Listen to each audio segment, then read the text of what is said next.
Welcome to the Thursday, April 25th edition of the Clemson Dubcast. Hope everyone out there is having a great week. Been a busy week at TigerIllustrated.com. Of course, the commitment of some guy named Brian Brzee. And yes, I looked up the pronunciation, got it from the horse's mouth off a YouTube video. Some serious homework being done by our staff here at the Clemson Dubcast. Paul Strelo has some Thursday recruiting insider notes that were just put up a few hours ago. Also on the website, yesterday did some research on the last 5 years of the NFL draft, comparing the numbers, the team-by-team numbers of draftees in the ACC and the SEC. Really interesting that Clemson is ranked 5th among the 28 teams with 28 total draft picks, ahead of Clemson, Florida State, Florida, and LSU. Right behind Clemson is Miami. Boy, just goes to show you the value of, number one, at least in my opinion, of having great quarterbacks, and then number two, the power of evaluation and development. Want to give a special shout out to the title sponsor of the Clemson Dubcast. Since all the way back in the beginning, way back in August of 2018, Parham Smith and Archenhold Law Firm, downtown Greenville. Blake Smith, he's been a good friend of mine for years, dating to the days when he taught a law class at Clemson with some guy named Terry Don Phillips. Back in this past July, when I was sort of mulling over whether to do a podcast or not, just sort of tossing around the idea, thinking about possible sponsors, Blake and Brooke Archenhold were so enthusiastic to jump on board. So happy to have them with us then, and the same is true now. The forte of their firm, which is at 15 Washington Park in Greenville, is medical negligence. They represent patients and their families in medical negligence actions. They also handle all sorts of other personal injury litigation, free consultations at Parham Smith and Archenhold Law Firm. So give them a call at 864-990-4581 or go to parhamlaw.com. That's PARHAM law.com. If you're a business owner in Clemson, Greenville, South Carolina, the Southeast, anywhere, you probably want to hear about Tandem Payment and what they have to offer. If your business accepts credit cards, you probably need to see what these guys are all about. Tandem Payment, based right here in the upstate, changing the face of payment processing, quickly becoming the most cost-effective solution for all small businesses. Tandem's program, which is based on applying a small customer service charge to each transaction, ends up saving your business up to 90% of previous processing charges. One of the owners of Tandem is a 2005 Clemson grad. Instead of entrusting the majority of your hard-earned money to someone over the phone, you can meet face-to-face with the Tandem representatives and their consultative approach. So give them a call at 864-672-1570 or online at tandempayment.com. All right, let's get to this week's interview with Marcel Louis-Jacques. Man, I just kind of love saying that name. We reached Marcel via phone as he drove down I-77 toward Columbia and then Charleston. Occasionally, though, we do have guests in person over at the Abernathy Boutique Hotel. They've been really great hosts for that. Gary Cohen, the general manager over there. We just go and hang out in one of the really well-appointed conference rooms right off the lobby. The staff at Taps Bar and Cafe is really nice and welcoming. My guest and I usually go over to the bar and grab a pint of the UG Street IPA and have a laid-back time during the interview. Really cool spot. Go by there, either in person or online at theabernathy.com. All right, here we go. Marcel Louis-Jacques.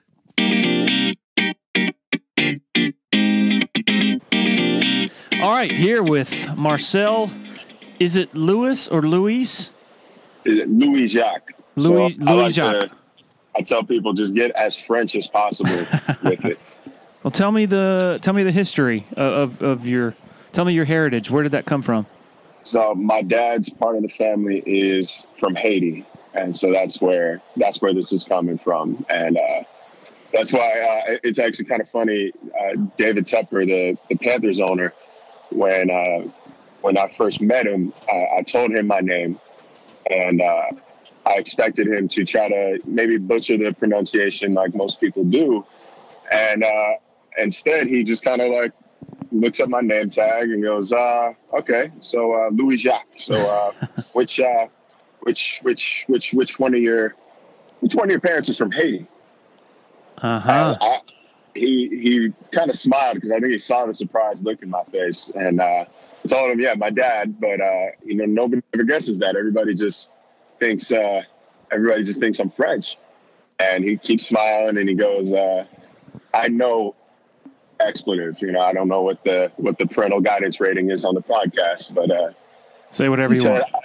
He said, yeah, I know shit, and walked away.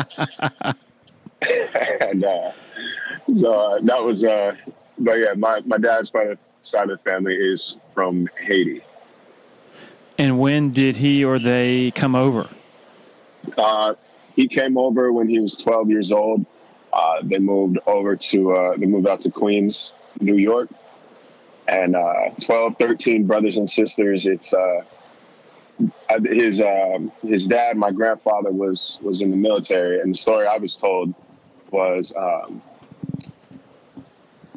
as Papa Doc, who was the dictator in Haiti at the time, as Papa Doc's reign was coming to an end, and the revolt and rebellion was set to overthrow him.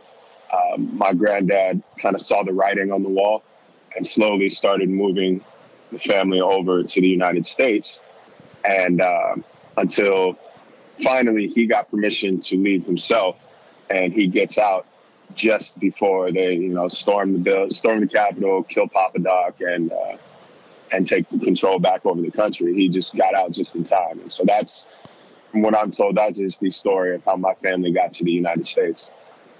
What was the time frame of this? Gosh, it must have been somewhere in the 1960s. Okay. Wow, that is fascinating. Okay, I'm going to, I guess, backtrack from where you are now, currently at the Charlotte Observer, covering the Panthers, and you're on I-77 headed south toward Columbia and then Charleston. We'll get to that. But, all right, you came to cover Clemson for the Greenville News and Anderson Independent. Had Gannett bought the Anderson paper by the time you came aboard? Yeah, I think they bought the paper a few years beforehand, and so I came over to run Orange and White, which I think itself had just been purchased by the Anderson Independent not terribly long before I got there, but it was originally a Clemson publication. But yeah, it's kind of an interesting dynamic. I never know. It took me a couple months to tell people who exactly I work for. Figured out how to tell people who exactly I work for, since their sister paper all under the USA Today network and Gannett Cloud. So it just kind of depended on where I was at the time. If it was local, then I say, okay, I work for Orange and White. If I'm traveling outside of South Carolina for a story, then I work for USA Today Network. It rings a little more bell. It rang a few more bells. All right, and so you were in Texas, is that right? Before you came to Clemson to cover Clemson? I was in Seguin, Texas. It's this little town outside of San Antonio, about half an hour east, and then about 50 minutes south of Austin. And I'm not rounding that up to an hour because it was kind of a point of pride to get to Austin in less than an hour. Like, that was a huge selling point for the town. And then previous to that, were you at Arizona State? So I was in Lake Havasu City, Arizona, at today's News Herald.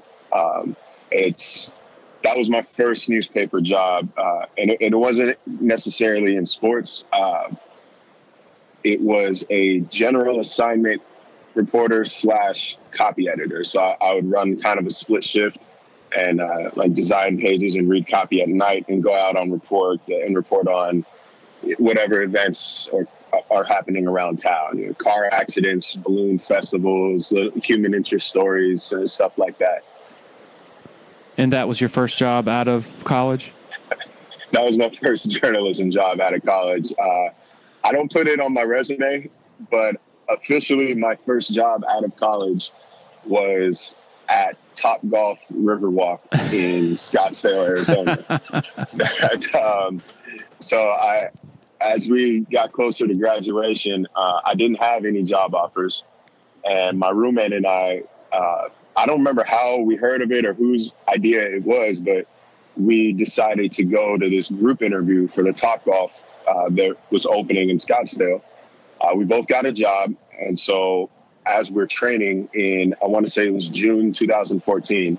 And as we're training for the job, I remember him getting a call and kind of like walking away from the group and like kind of excitedly talking on the phone. And he gets back and he says, all right, well, that was Fox Sports, who he interned with the summer before, saying that they think they have a job opening and that they want him to apply for it.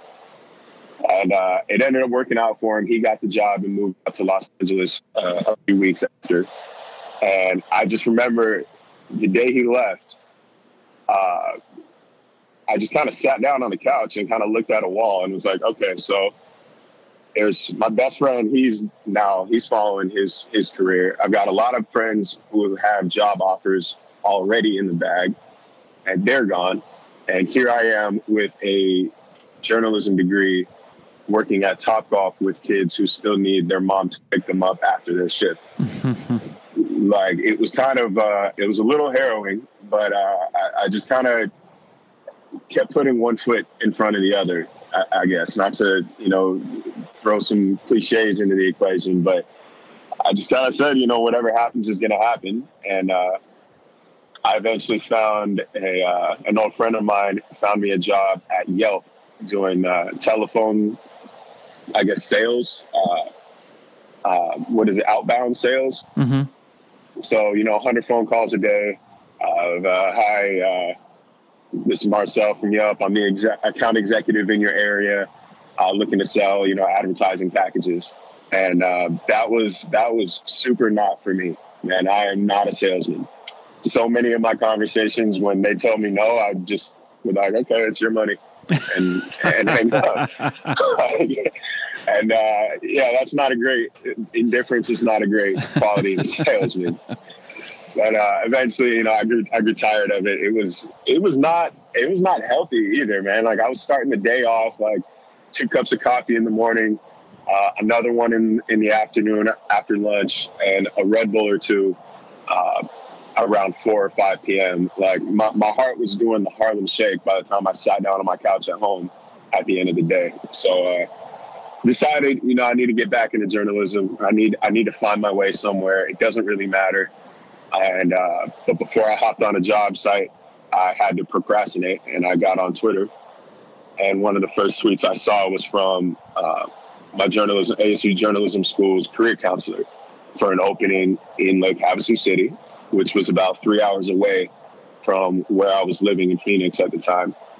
And the rest is history. I applied, and I was there within about a month and a half. Do you think that the Top Golf experience and then being the nicest telemarketer in the country experience, how much did that motivate you? How much? Because I know, when I was in college, washing dishes and doing odd jobs, I'm like, man, I am not doing this crap. It made me more motivated to push and to do something I wanted to do. Did your experiences with that,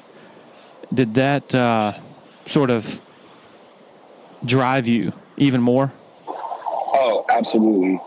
See, I want to believe that there's not, I don't want to say there's no negative experiences in life, but all it is character building.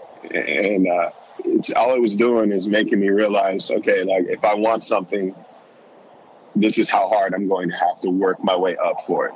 Like, it's clearly not a fancy job in a fancy air-conditioned press box and whatnot, and rubbing shoulders with the ESPN reporter. That's not happening right away.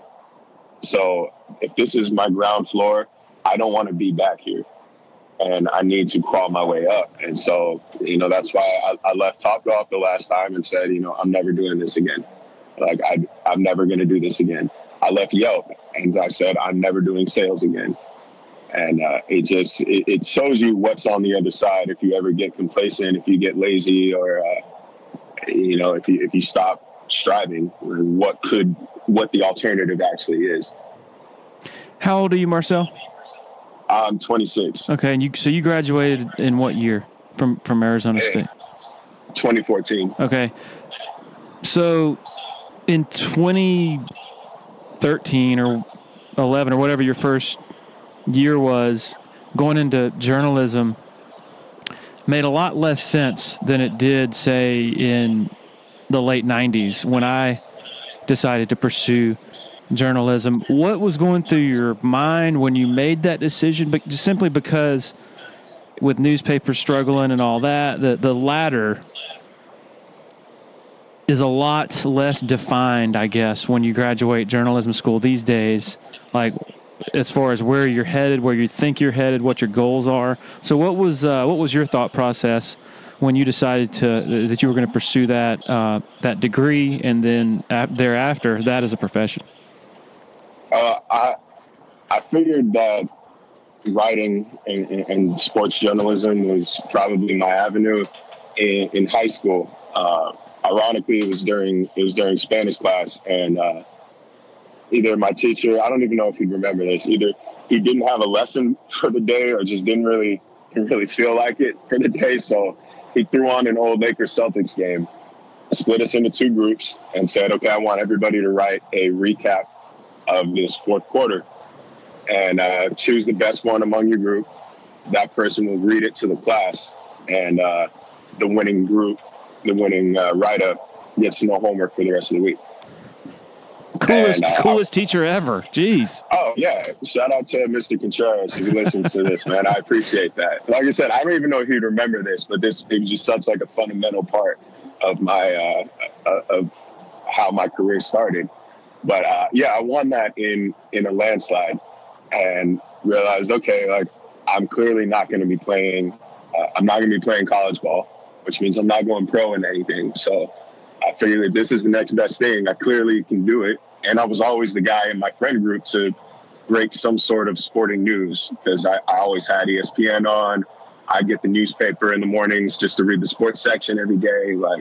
So that's what sparked my interest. But when I got to college and the reality was starting to kind of set in, the future of journalism's in trouble. It's not a lot of money, X, Y, Z. Honestly, I'm just stubborn. I said, okay. And basically I'm going to do it anyway. Like, I want to find that out for myself. Like, I want to see for myself that this isn't going to work. And when they say, okay, the odds of making it this far, the odds of doing covering this team are still low compared to how many people actually want to do the job. Once again, I'm kind of stubborn at heart. So I hear everything that they're saying, but just convinced myself, all right, well, I'm going to do it anyways. If it works out, that's awesome. If not, then we'll cross that bridge when we get there.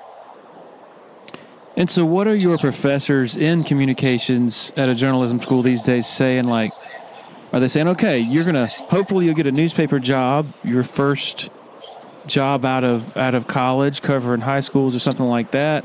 Or are they saying, we don't really know? Like, again, what is the ladder is just so hard to define now. So what are they telling their students these days as far as what to pursue? Like, what's the end game, I guess, on getting a job out of college? I can't speak for every school in the country, but I know Arizona State really, and the Cronkite School really prided itself on helping its students become as well-rounded as possible. And so I took broadcast classes, so I learned about production. I learned how to work a camera, video and still.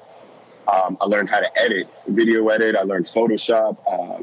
I learned InDesign, how to create a website.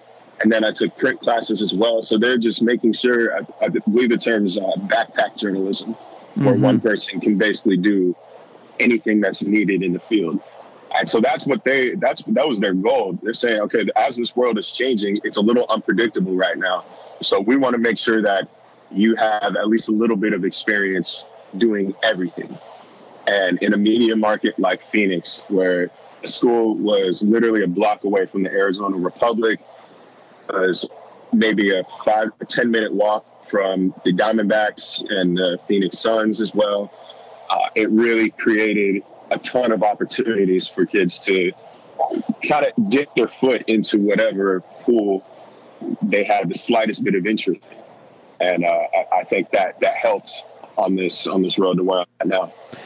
You know what I tell people, college kids who ask me for advice, whether it's interns or other folks, I'm like, I have no idea what to tell you, like what to pursue, what your life would look like in 5 years if you did pursue this. But I know this, regardless of whether it's on a piece of paper or on on the internet or radio, TV, if you can tell people something they don't know on a regular basis before everybody else, whether it's a breaking news story or a really good sort of human interest story, you can make a living doing this, which is easier said than done. I mean, it's a hard craft, I guess, to master, but there's always going to be a market for that. Do you agree with that premise?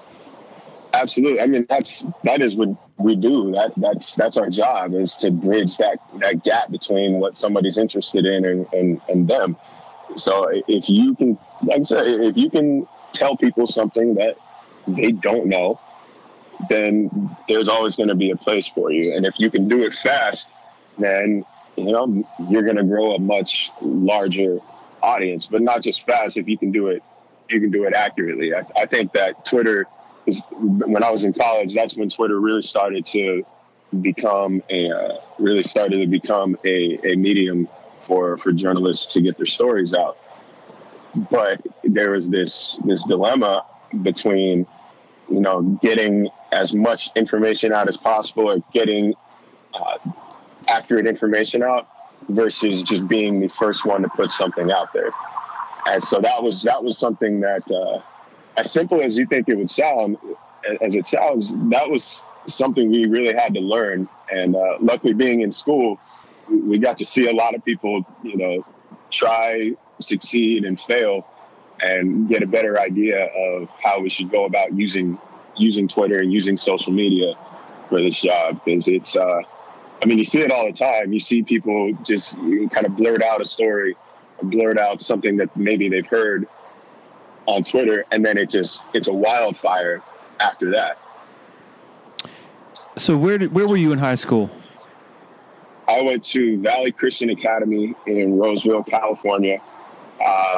It's a small Christian school, and it was maybe, it was just around the block from my mom's office. She's a general practitioner. She worked for Kaiser Permanente, and it worked out for her. And she could put me and my little brother in the same school. It was pre-K through 12. And she didn't have to travel too far to come get us after school, because I couldn't obviously drive at the time. But very intimate school as well. I graduated with 29 kids. Wow.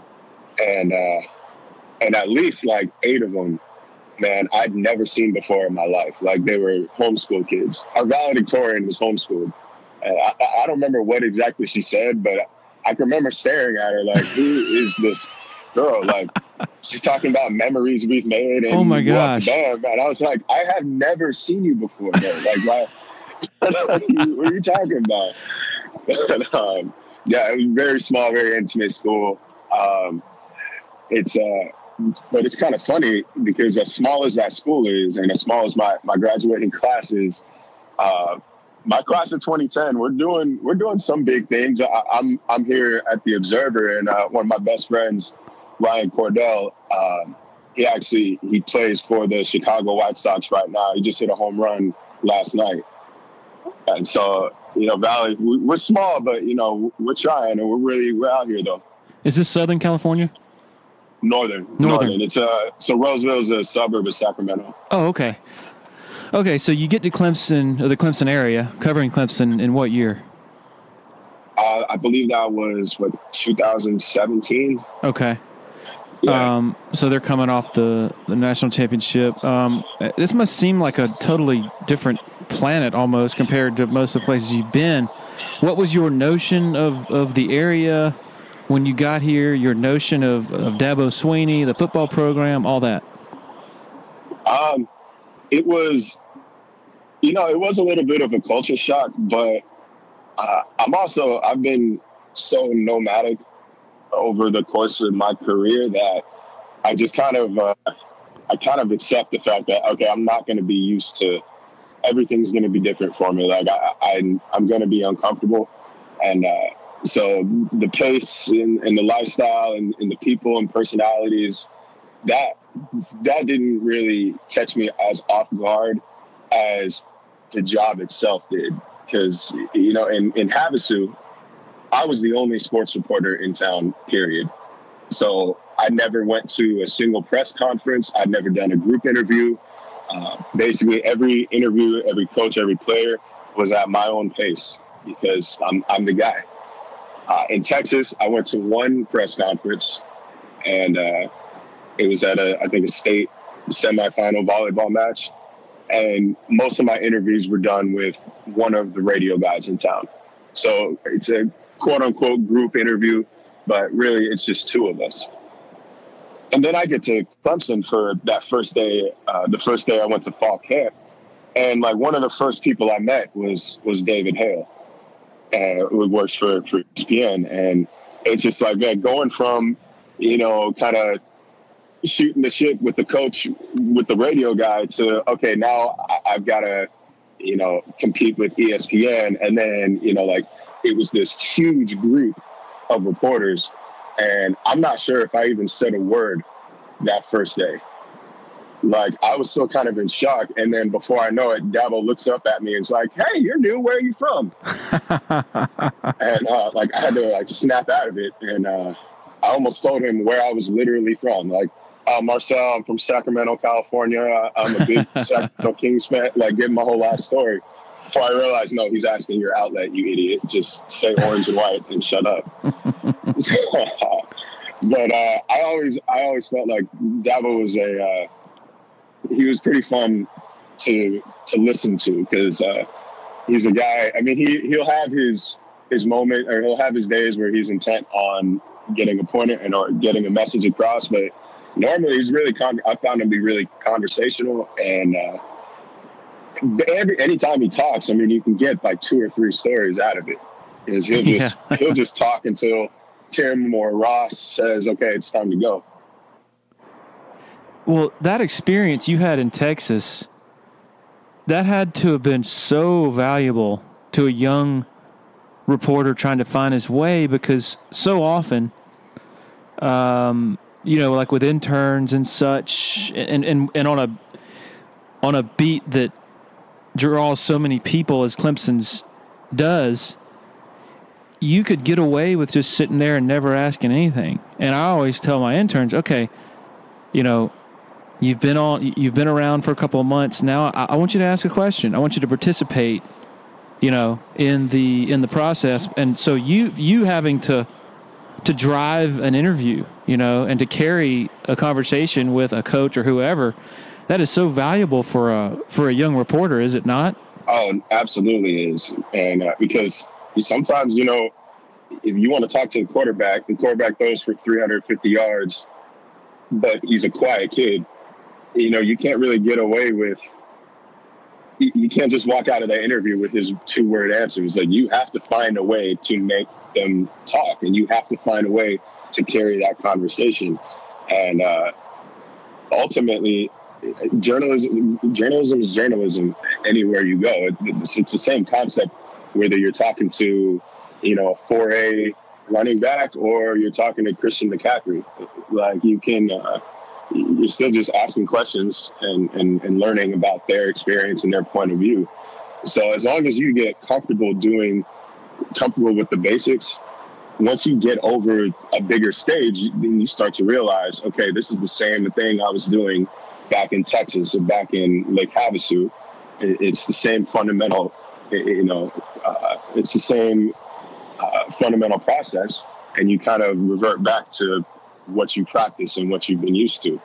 So, yeah, no, I would say working in Texas, especially at the Seguin Gazette, was, God, I wouldn't be where I am right now if I hadn't have made that move, if I didn't make that move. It was actually a smaller newspaper than News Herald in Havasu.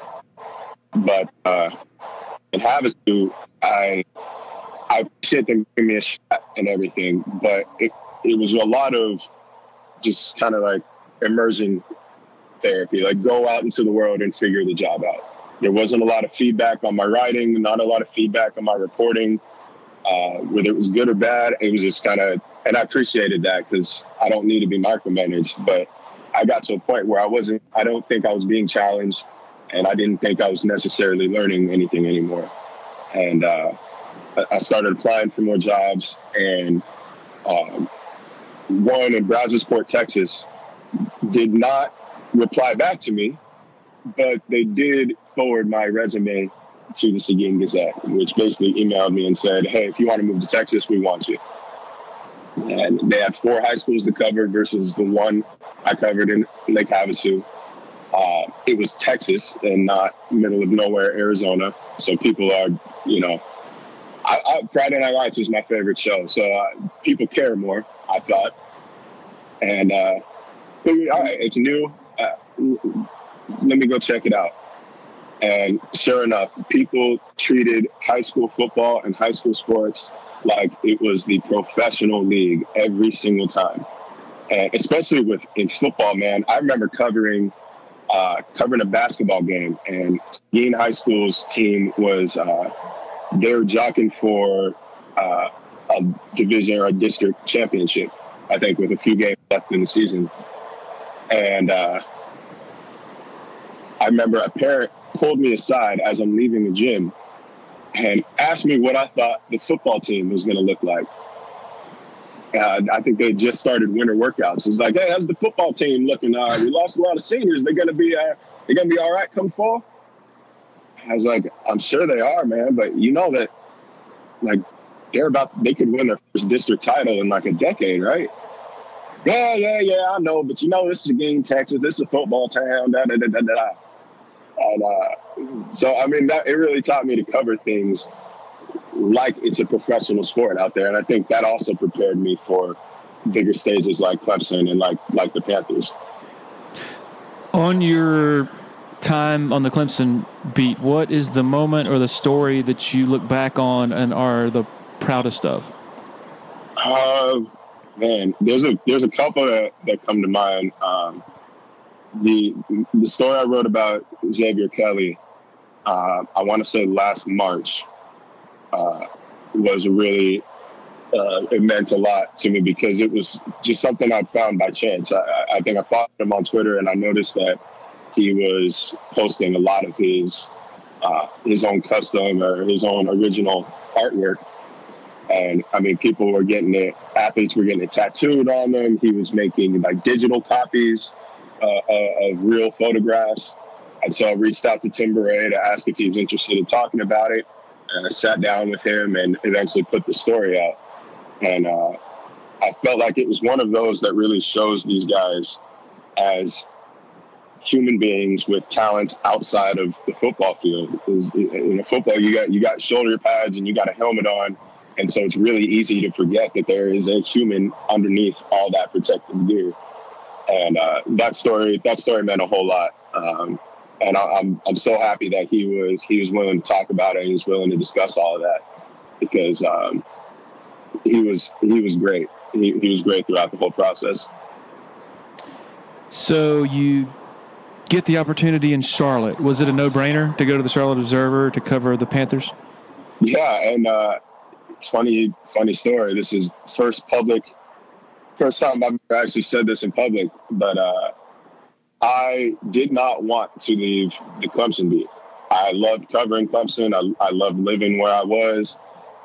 Everything was copacetic. But my girlfriend at the time and I broke up, and I felt like it was best to get out of town. I was just like, I don't want to be here anymore. Like, the energy is not great. I want to change. And so I went up to, I think it was journalismjobs.com or one of these sites, and I saw the opening at the Observer. And I asked Jordan about it. And Jordan and I have known each other since college. So Jordan meaning your cohort. Yeah, she also covers the Panthers for the Observer.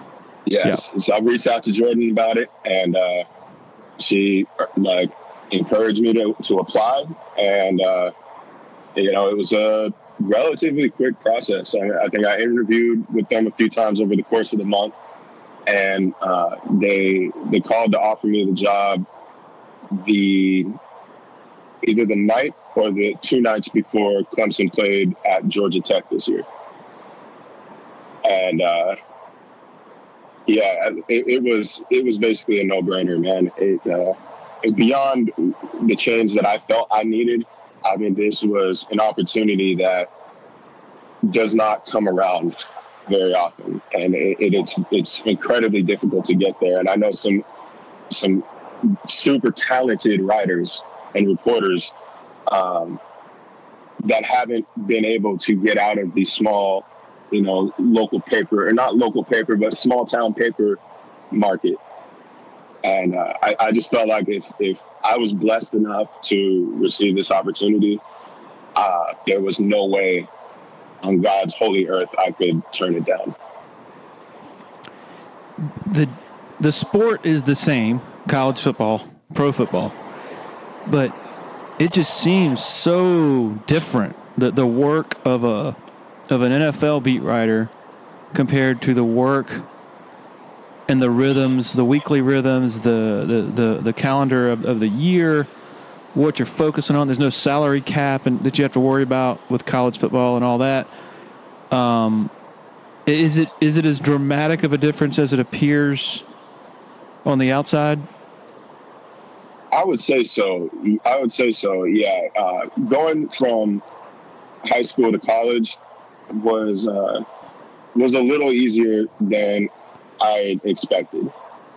Like I said, once you got used to the stage, everything was the same. And Clemson is, I think, in a league of its own when it comes to media access. And I mean, they bring these players out to you. You get your coordinators twice a week. You get Dabo 3-4 times a week. And it made it a little easier. But while I was interviewing at the Observer, they told me that the jump from college to the pros was going to be a wider gap than anything that I'd ever experienced. And I nodded. I said, okay, sure. I did just go from, Seguin, Texas to Clemson, but, I don't think you're necessarily wrong. And they were not wrong at all. They weren't wrong at all. The difference here in NFL is you have to create your own stories and you have to create your own sources because it's an open locker room. It's not just a group setting where everybody's getting the same material. You do have to go out there and you have to build these relationships. You have to, it's basically what you make of it. And it also just never stops. It never stops, man. My last Clemson game was the Wake Forest game. And I'd packed up, my apartment on Wednesday or that Wednesday and moved up that Thursday and Friday. So travel up to Winston on Saturday, get back on Sunday to Charlotte and start the work week. On Monday was my first day, Tuesday off. Wednesday and Thursday were press conferences and open locker rooms. Friday was a sit down with Ron Rivera. Then that Saturday we traveled to Washington. Sunday was the game, and we're there from about 11 a.m. to, I think, 8:30 p.m. We left FedEx Field, and it was about an hour drive from FedEx Field to the hotel we were staying at over near Washington Dulles Airport. And the entire drive, or almost the entire drive, Jordan is kind of rattling off her story ideas, what she's thinking for the next week, what she's thinking for the next homestand, what kind of feature ideas. they were playing the Ravens, I think, at home in 2 weeks. And she says, that's probably a good time for you to do your first Sunday piece. If you're interested, I know of XYZ happening. And I'm just thinking like, man, I haven't even sat down to eat yet. I haven't even decompressed from this first game, and she's already 3 weeks ahead. And not just that, we got a flight at 6 a.m. the next day, and then a Ron Rivera press conference at 10 a.m. in Charlotte. And so basically enough time to drop your bags off and get back to the stadium. And so it's just a constant revolution, and it takes a lot more willpower than maybe the high school beat, especially, and at times the college beat, because there just isn't that day or two to decompress and kind of gather your thoughts. Big supporter of Clemson athletics and now a loyal supporter of the Clemson Dubcast is Harris Flooring America. Based in Anderson, South Carolina, Harris Flooring has been instrumental in a lot of the facilities transformation you've seen on Clemson's campus lately. From the Allen Reeves Center to the McFadden Building to Memorial Stadium to the Neary Center, Harris Flooring has been at the ground floor, pun intended, of all this. Family owned and operated since 1947. The owner, Scott Junkins, big Clemson guy. He employs Clemson folks. And keep in mind, it's not just commercial. Harris Flooring is just as good inside the home and the residential realm as they are with the larger scale commercial stuff. Floor to ceiling design capabilities. Give them a call, 864-642-6183 or online at flooringamerica-anderson.com. It's interesting you point out that Clemson, their access compared to most schools out there is really good. But even then, when they roll out the players, it's much more managed, right? Like, oh yeah, controlling the message, and they've been coached nonstop on what to say, what not to say. But yet, in the NFL, the locker room's open, and it's up to you to go and talk to Cam Newton, introduce yourself to him, and develop relationships with these guys. Is that really the essence of it? The difference, the biggest difference? It is, because, I mean, ultimately you can turn in a request and ask. You can ask whoever, or the Clemson's SID, hey, can we get this guy? Can we get this guy and that guy? Or, hey, I have a story idea. Can I have a one-on-one? But it's ultimately kind of, it's out of your hands at that point. And here, you just walk up to the guy in the locker room and ask if he's got a minute to talk. And sometimes they won't. I learned that right away. The first player I tried to talk to was Greg Olson. And I think I got a few words in, and he very nicely but firmly says, hey, actually, I'm going to talk on Thursday. I don't talk today. Mm-hmm. Okay, yeah, sure. And that was like the line of the day for every guy I tried to talk to was, I talk on Thursdays. I talk on Thursdays. So it's not like 100% success rate, but ultimately, like, it is up to you. They open the locker room up if the guys are in there. You just have to kind of strategically pick and choose who you talk to, when you talk to them. And I guess it's kind of, like I said, it is what you make it, but it is completely up to you. How about the presence of agents? They're so prevalent in professional sports for obvious reasons. Do you have to? Do you encounter any interference from them as you're trying to develop relationships with these players? Oh man, dealing with agents is. I don't want to say dealing with agents. That makes it sound a little negative, but like, just agents as a whole is a part I was not used to in the least. Man, like, I felt like I just kind of gotten the hang of like the regular season part of the job, and then get the off season, and it's especially like with the combine and at the Senior Bowl, it's relationship building, but it's tricky, man. Like having to, first of all, figure out which agents represent which players, where they are in respect to where you are at the time. Do they have time to meet you? What can you offer? Like what's kind of story ideas or exposure can you offer that, they can't get anywhere else. Like, what makes this relationship worth their while? And like, I'm not suggesting, you're bribing or paying anybody off, but like, they get hundreds of reporters probably a day or a week reaching out to them to try to, because of their connection to their clients. But ultimately, any success I've had or any relationships with agents I've built is just simply just sitting down and talking and having a conversation. Like, you have to kind of forget about the game, the big game as a whole, and just say, hey, this is another human being I'm interested in being friends with. And everything else kind of comes naturally from that. If you vibe and if you click, then everything progresses from there. The media industry, I guess, is dominated by introverts. Like, I mean, most of the writers in particular, I guess I shouldn't say media, because if you're on TV, you're probably not an introvert, but the writers, particularly, as I've found, mostly are kind of soft-spoken, introverted people. You, on the other hand, very engaging, gregarious, conversational. Do you find do you view that as an advantage for you, that you have an easier time conversing with people, introducing yourself, just sort of talking about stuff than maybe some other folks do? I think it helps. It definitely helps. But I'm not I can be engaging when I need to be, and I'm talkative when I need to be, but I very much like my quiet time. So it's kind of a balance. If I'm able to, at some point in the day, maybe in the middle of a work day, if I'm able to kind of leave the room and just be in the tunnel by myself, or go out and just kind of look at the field and breathe for a second, then that helps me kind of gather it back in. But it's just, I think being engaging, you have to force yourself to be at times, because I don't believe everybody can be on it 100% of the time. Like, at least not me personally, I just can't, I don't have that kind of energy to every time want to, reach out and want to, talk and whatnot. And so you kind of have to train yourself to just do it.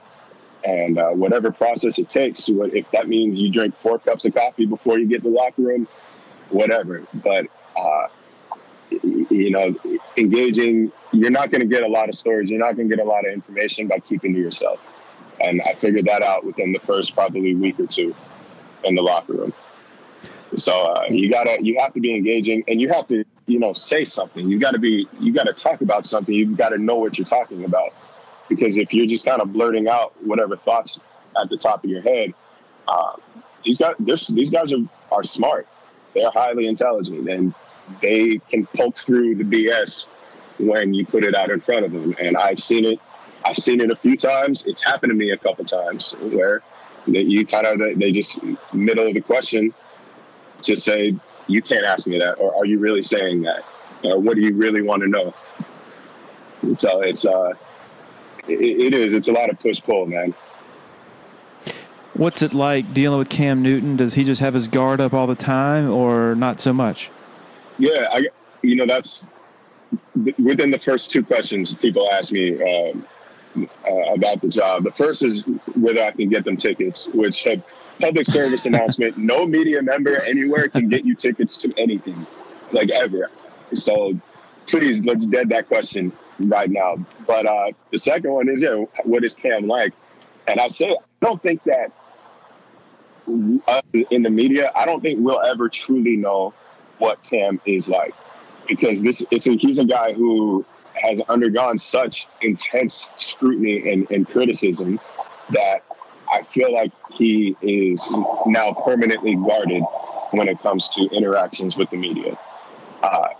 Now he'll open up, and he's very charismatic when he wants to be, and he can be hilarious. He's thoughtful. He's insightful, and you seeing it now with this with the video series that he's doing on YouTube.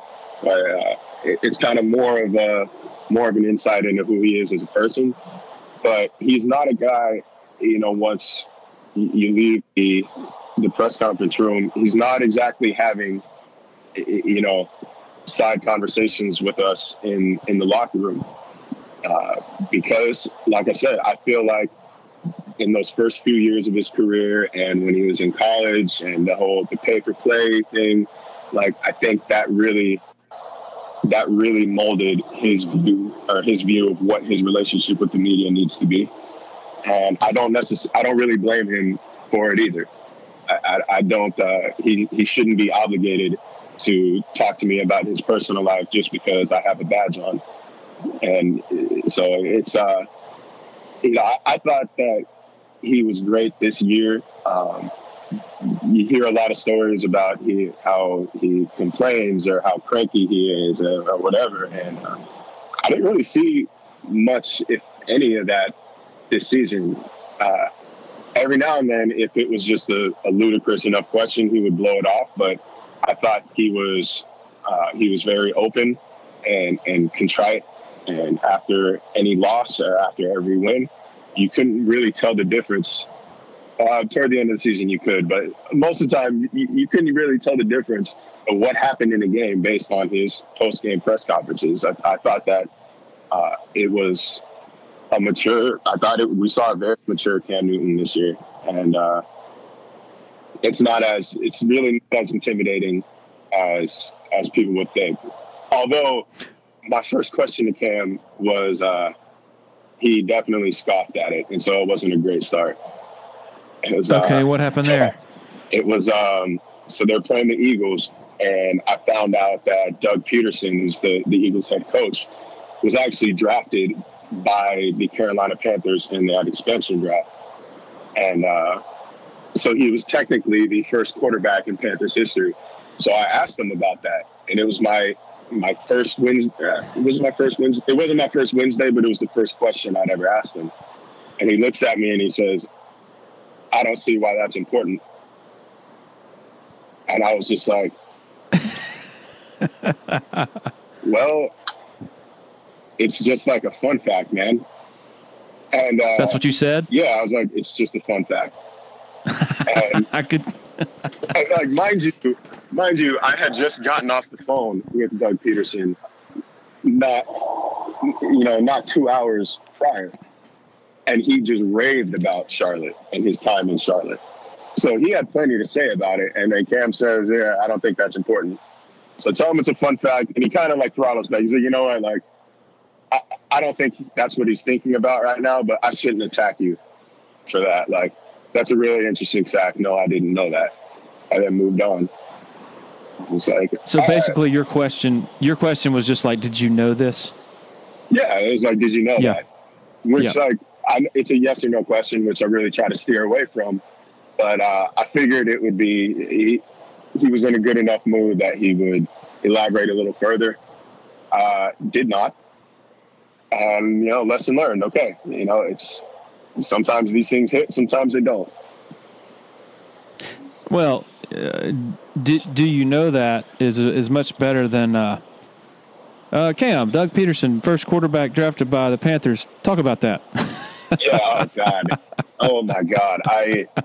I'm sure I have asked a talk about question at some early in my career, but I don't understand how there's still a thing as lambasted as they get every time on Twitter. Like, it is known. If you are on Twitter, you have seen another writer just criticize and tear apart a talk about question. And like, they're usually not hard to turn into an actual question. Like, right. Talk about the game on Monday.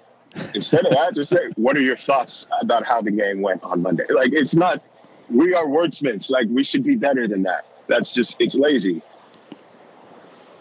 It's almost like we're getting trolled by the talk about question people because they continue to ask the talk about questions. Right. And so the joke's on us in the end.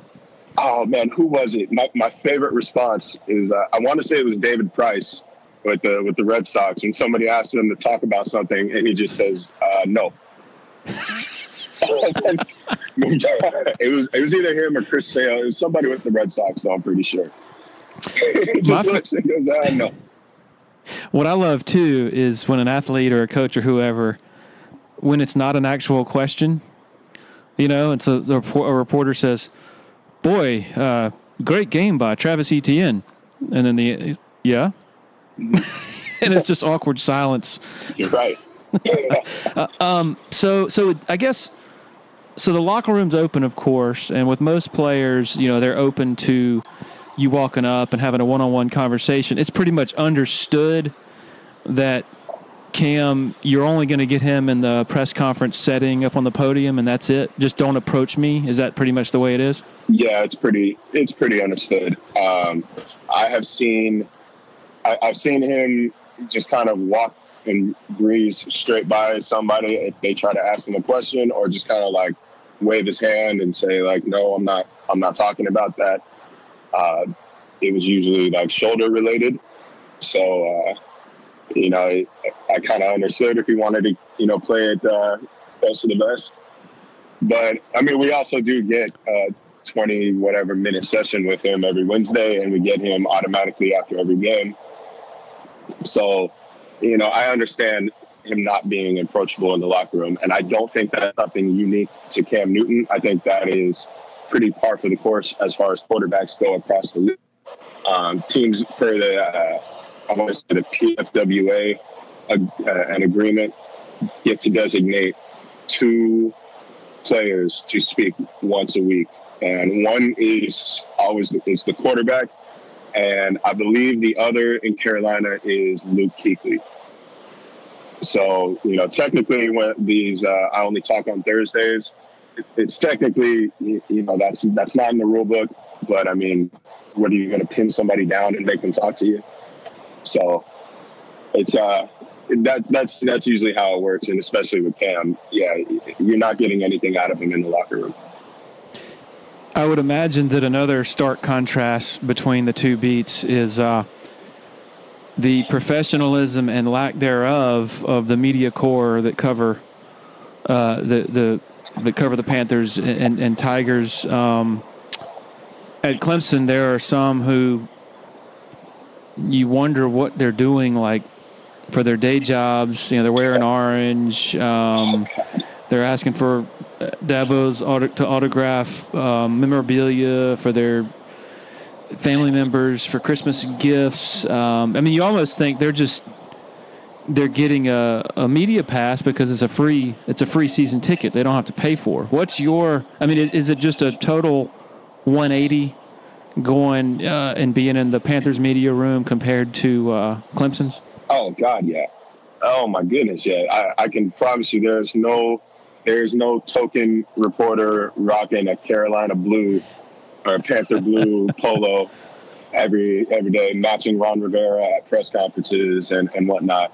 It was funny though. My first open practice, and that's another difference is, on Wednesdays and Thursdays, and I believe Fridays too, we get to go see 20 minutes of practice.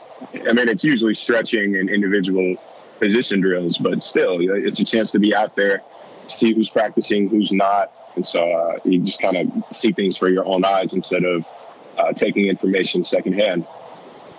But I get out to the field. I walk out there with Jordan, and it's us two.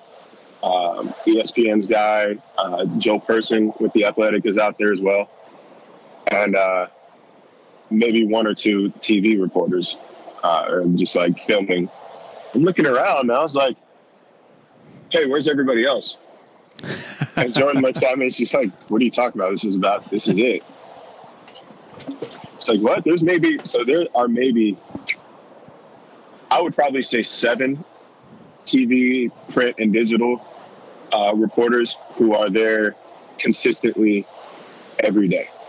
Wow. Travel every day, every press conference. I mean, a ton of people show up on Wednesdays for Cam. But as far as, every day, like that's, 1, 2, 3, 4. Yeah, conservatively speaking, probably 7 or 8 people that are there consistently every day.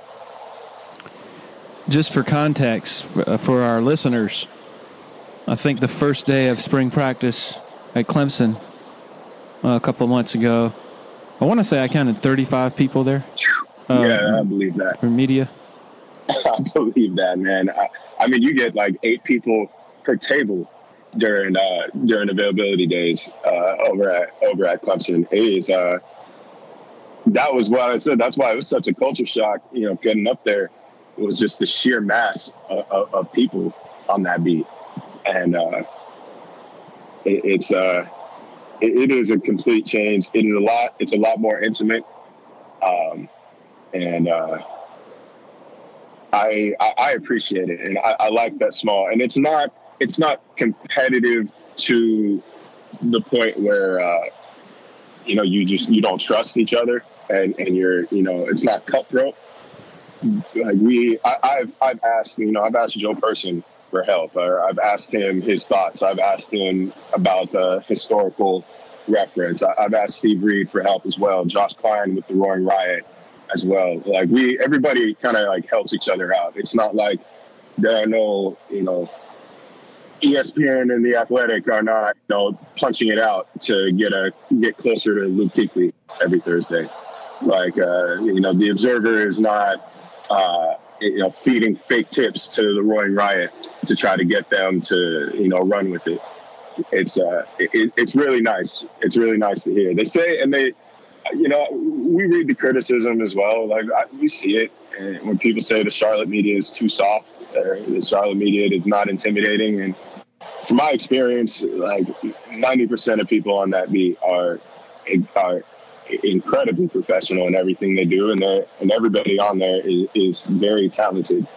So I think those criticisms are a little unfair, because no matter what level, it's easy to ask a question from your couch. I'm yet to see somebody who complains about a lack of questioning actually show up and ask it themselves. So until that day, I really don't want to hear the criticism. You mentioned Joe Person, great reporter who used to work for the State, covering South Carolina. He's covered the Panthers forever. He actually, his position being vacated at the Observer is why you're there, if I'm not mistaken. That's exactly it. When you are when you're new covering a team and you're competing against people who have such institutional knowledge and connections from being there for so long, and then particularly a new beat, like I mentioned earlier, with salary cap, having to learn all the nuances of that, has that been difficult, and can it be a little intimidating even? It can be, and it's still, at this point, I mean, here I am, 7 months in, and it can be kind of a gut punch when you get scooped on something, or when you see somebody have an exclusive story with a player who maybe didn't text you back or didn't call you back. But it's just important to kind of remember who you are, and not compare yourself to other people's situations and other people's journey. It's something a friend of mine, Master Tisfatson, he works for Bleacher Report. I think he and I must have spoke half of my drive from Greenville to Charlotte about what to expect in my first year. And he said that nobody's expecting you to go in there and, win Pulitzer Prizes right away. Like, that's not what you are here for. Like, you're here to learn, you're here to get better, and you're here to build a foundation. And so that was my mindset in 2018, was like, okay, I'm just here I need to get used to the process. I figured my first year on the beat, my first season, I just need to learn how the process goes. And I need to build my foundations and build my relationships, and not worry about competing with somebody who's been doing it for 10 years, or even somebody who's been doing it for 4 years or 2 years. Like that part doesn't matter. I just needed to focus on making myself a better reporter and myself as knowledgeable as possible. And the sourcing and the scoops and the exclusives, that comes with time. But and that's kind of a lesson for everybody. Like, everybody's walk is different, everybody's journey is different. You can't compare yourself to other people, or your success to other people's success, because it means something different to everybody. Okay, so I don't know where you were when Clemson was destroying Notre Dame in the Cotton Bowl. I don't know where you were when Clemson was then shockingly destroying Alabama in the national championship. I'm wondering, as you sort of looked on from the outside, from afar, did you have a tinge of like wistfulness, like, man, this is a massive event, and I kind of wish I were, a little part of me wishes I were there to document this? Yeah, a little bit. The irony is, I was watching the Cotton Bowl from New Orleans, and which obviously that was the one bowl game that I covered in my career, that Sugar Bowl loss. And you know, there's a little bit of FOMO in there, like a little bit of, man, like I'm seeing all these like snaps and photos and tweets from Dallas and from San Francisco or Santa Clara, which, I mean, that's my home state. I grew up out there. It would have been cool to be able to go back out. But at the same time, I knew what I was leaving behind. I knew this team was going to win a national championship. They were just that good, especially during that run where they're just beating teams by like 30 points apiece for, what was it, 4 or 5 weeks in a row. And so it was also just kind of fun to be able to see events like that from the outside and kind of be, I got to use the word fan carefully here, because I don't want to catch the Clemson homer insults. I knew it. He's a homer. It was cool to be just like a fan of the game, like somebody watching it and not having to worry about I don't have to watch for storylines. I don't have to pay attention to XYZ. I don't have to watch the sideline to see who's in the tent, who's stretching out, who's got their helmet taken away from them. I mean, I did those things anyways, just out of habit, but like, it was kind of a relief. It was like a weight off your shoulders for just a moment of time, at least.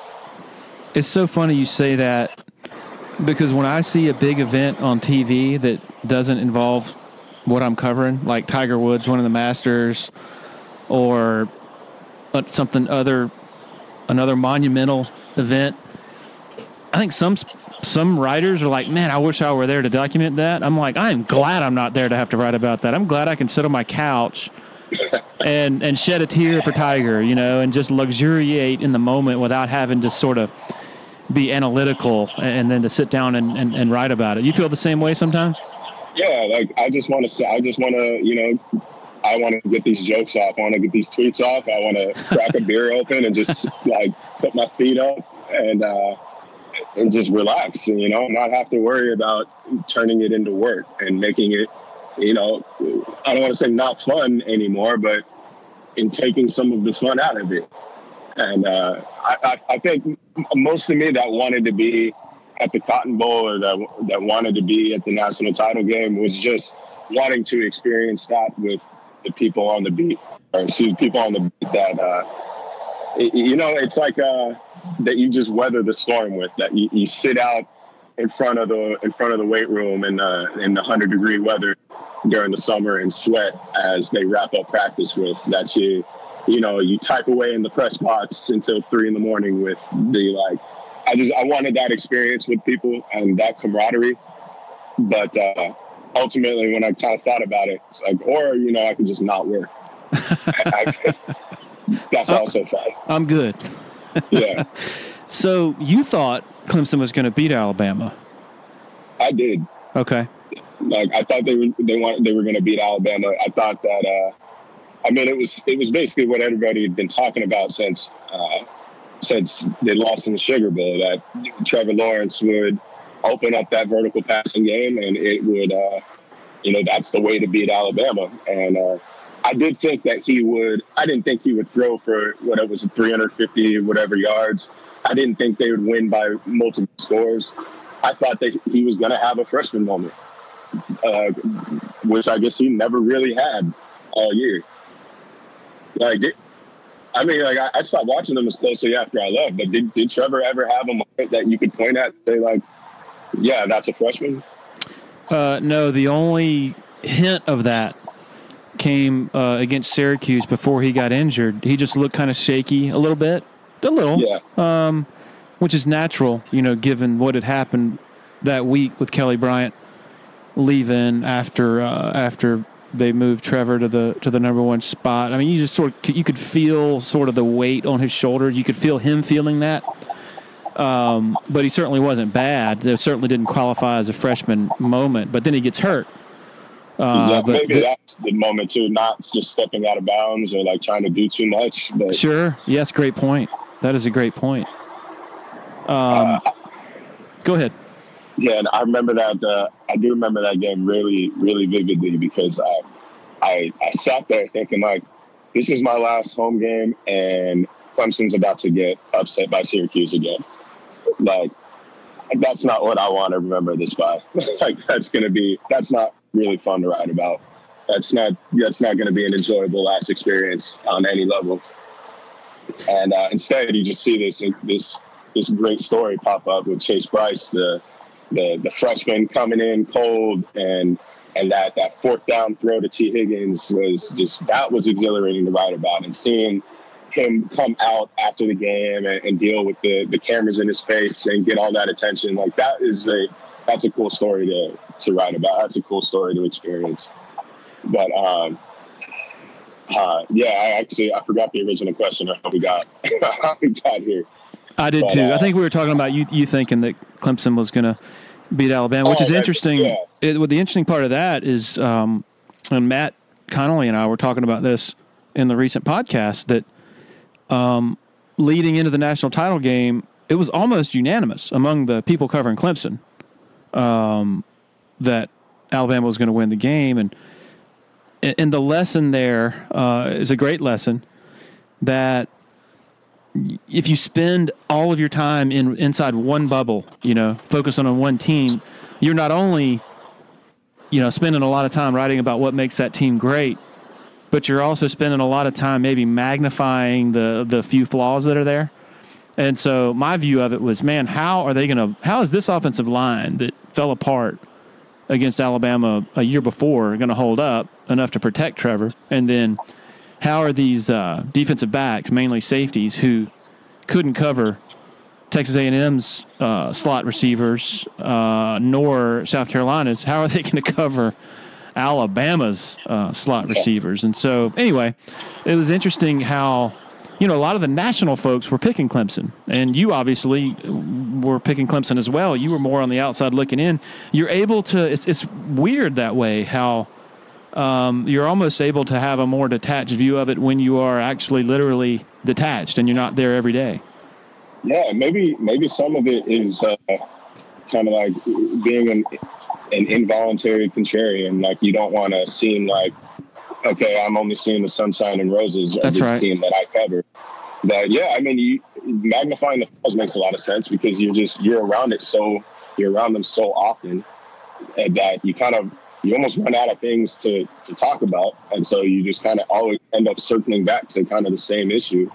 And, no, that does make a lot of sense. And, I don't know, man, like I figured it'd be some kind of shootout or some kind of, come down to the final drive, like the Deshaun era always seemed to do, or always did. And no, man, that was just, it was fun to watch. I watched it at a bar, a block or so away from my apartment, and a ton of Clemson fans in Charlotte. And not that I was cheering one way or the other, but it was fun being around that energy because I mean, these guys were just elated, but it got to a point where the owner literally cut off the audio of the game about midway through the third quarter. And started playing music the entire time. And I asked him, I was like, hey, like, what happened to the audio? He's like, oh, man, like, nobody wants to hear this anymore.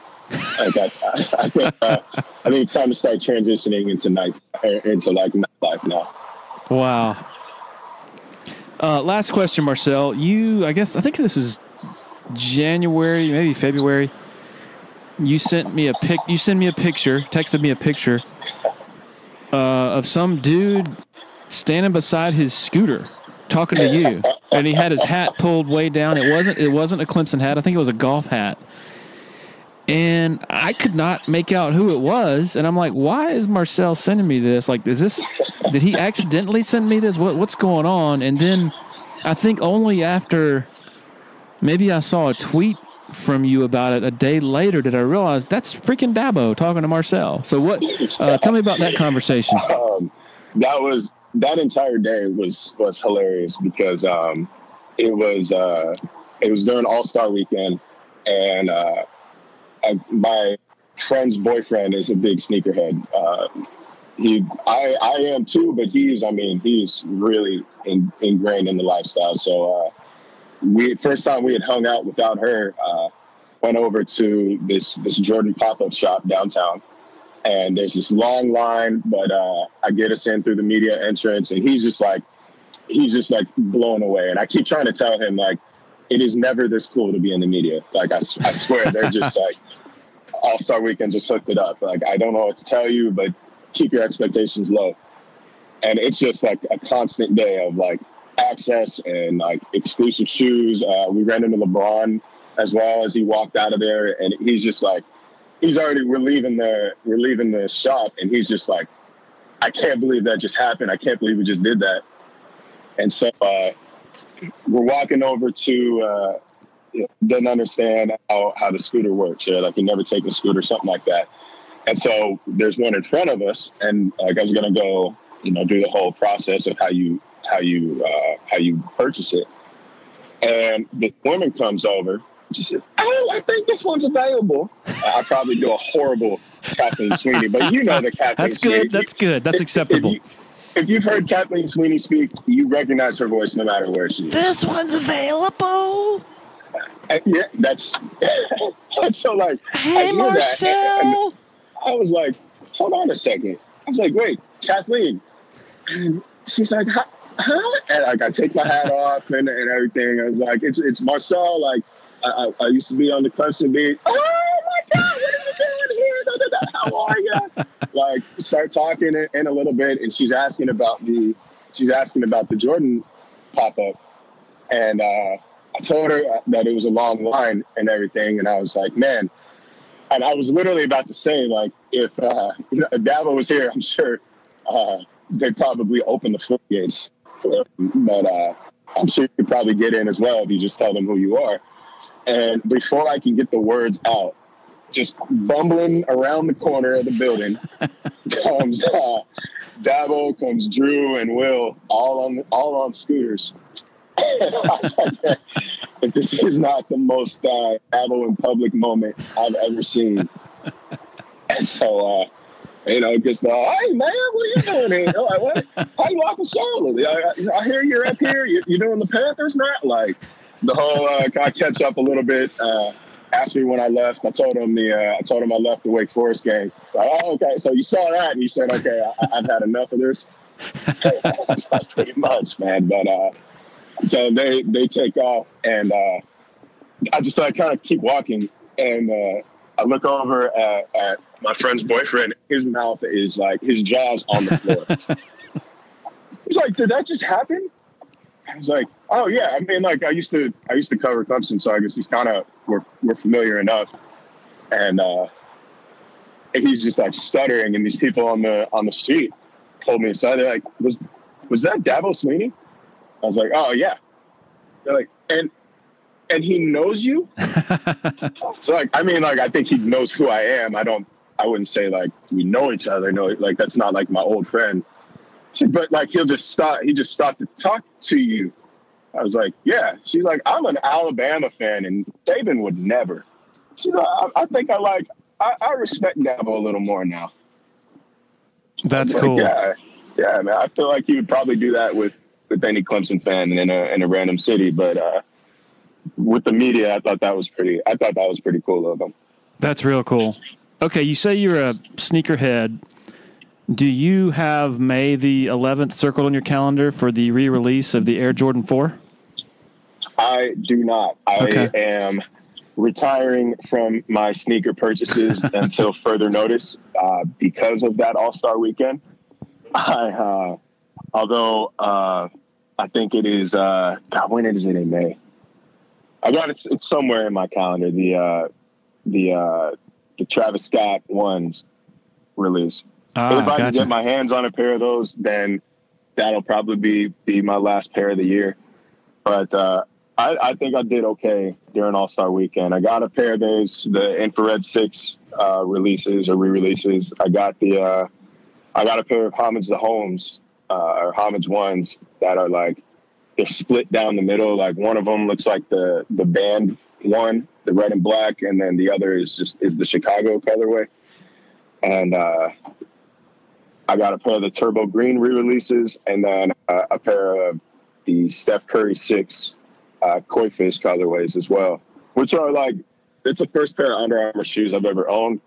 And I have to get another pair, man. They are deceptively comfortable for like having basically no laces and no ankle support. Like I love playing in them. I love walking around, running in them as well. Like consider it an Under Armour plug, man. The Curry 6 is the way to go. My sneakerhead tastes are much more limited, and it's limited to the Air Jordan 3, 4, and 5. I have the 4 and the 5, but my 4s are a little too small, so I have the calendar circled for that Saturday for the re-release. I got to get me a bigger pair, and currently on the hunt for some 3s as well. But that's it for me, so I don't know if I could afford anything more than that. Man, if there's a place in Greenville, it's called APB, and it's like a sneaker boutique, and they might have them if you're doing the whole wait in line, get them in person thing. I think they probably have a few pairs of them. If not, man, good luck if they're getting raffled off, or if you're doing the app, the online thing. Is I think I won one raffle. I won a raffle for one of the Dornbacher releases last month.